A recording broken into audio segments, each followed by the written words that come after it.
In this video, I'll be comparing the Jabra Evolve 65 with the new and improved Jabra Evolve 2 65. This is, in my humble opinion, and I am Paul Blue.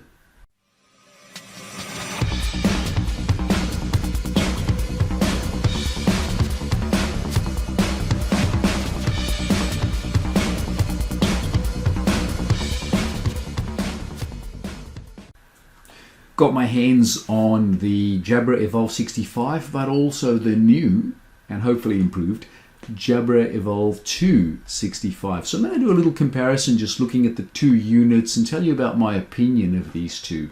Now, for a start, when you look at them, they're, the 2 is slightly heavier, but also, yeah, the original one feels a little bit, I don't know, a little bit less solid, perhaps is the right word. The little arms over here, I have seen them break, so the mechanism over there, and hopefully I don't snap it off right there, is quite fragile, is probably the right term. Whereas you can see on the Evolve 2, it's a much thicker connection over there, and it's a lot more solid.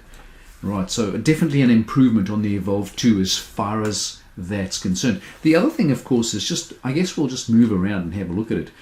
First thing I've noticed, of course, is with the original Jabra Evolve 65, you could choose, I'm not a fan of the gear motion over there, but you could choose either to wear it this way around or the other way around, and depending on where you'd bring down the boom, that would determine left and right. Whereas on the Evolve 265, there is only right to this side over here. You can't switch the other way. And I do like how it's smooth, no longer got that gear. It's a little bit sticky, which is good. I'm just adjusting it for my head.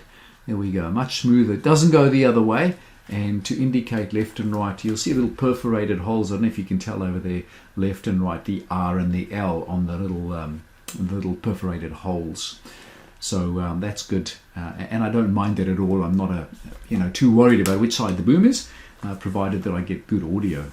I also don't like, I guess, the length. This boom is so long; it's like literally in front of my mouth. It, you know, there's the spit factor, the food factor, all that kind of stuff. Whereas if we go to the Evolve 2, oh, I got it wear this way around, of course. You'll see there's a little bit more space, so the chance of me slamming a burger into it is reduced, which is good. That's always a good thing, right? Just coming back to the Evolve 65, some of the other things I noticed is the cushions. If we just have a look, the cushion size is much smaller. They're both over the ear type, of course. I'm not a big fan of over the ear type. I find them to be quite tiresome. My ears tend to get tired of wearing them, but that said, there's a lot more cushion. I don't know if you can tell, but there's a lot more cushion on the 2, and that means that the risk of feeling the actual material below is reduced. Whereas you can actually feel that. The other thing I've noticed also is this. I guess it's the wobble angle of the cushion, and you'll see on the. It's still there, but because the cushion space is less, you get a lot more movement. It's yeah. So there's more comfort, I guess. So when it sits on, it does find that comfort level. So that's pretty good as well.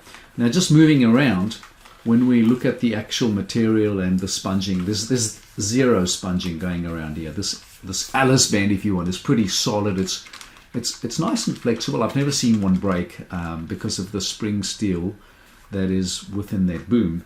Now, looking at the Evolve 2, there's a really nice padded bit of cushion over here. Now, of course, if you press hard, you can feel the little clips and things, but there's no need to, right? That just is a nice soft fit. So together with the larger cushions, the softer sort of sponge, a thicker material, and this piece over the head, that's quite a soft fit. It is a very comfortable wear. I also found that the tension, it's that tension on the original one, you can see that's tight, eh? Where this is not as tight.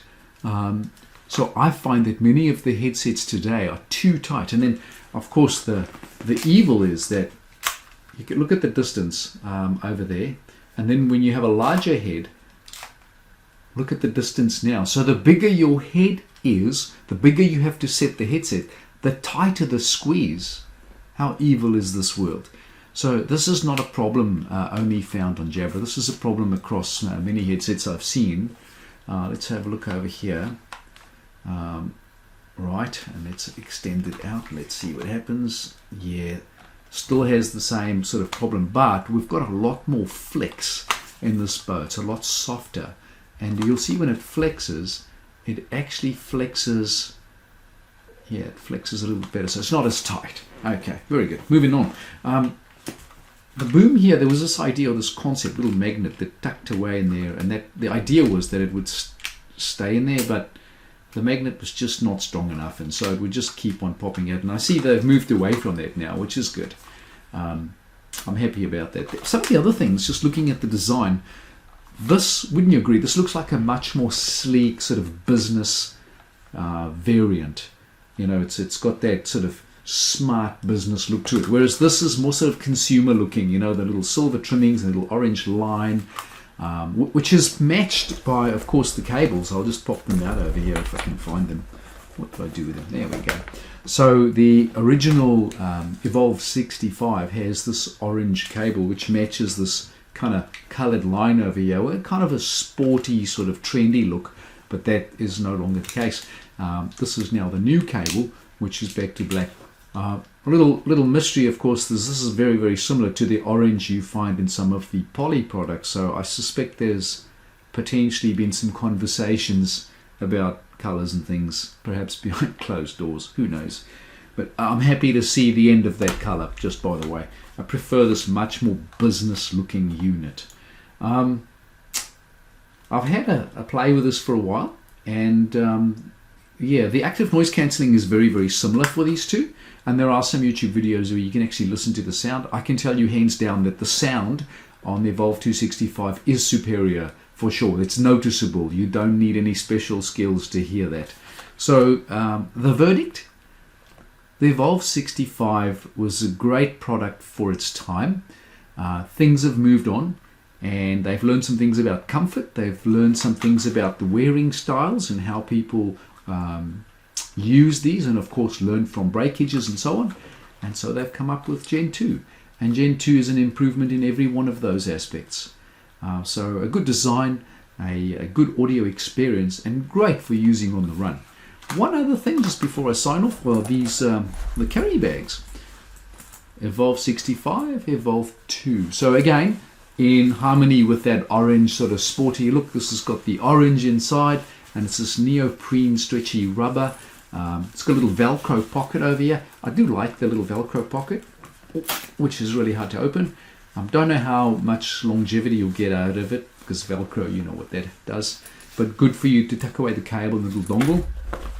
This is kind of like a leather feel. It's probably some Plu leather, and the new sort of traditional pocket for the little dongle that we're seeing on all the Jabra products. But I do prefer the black. It's still got that very sort of waterproof feel to it, but a much more solid looking, professional looking color. My vote goes to the Jabra 265. Thanks for watching, and remember to subscribe.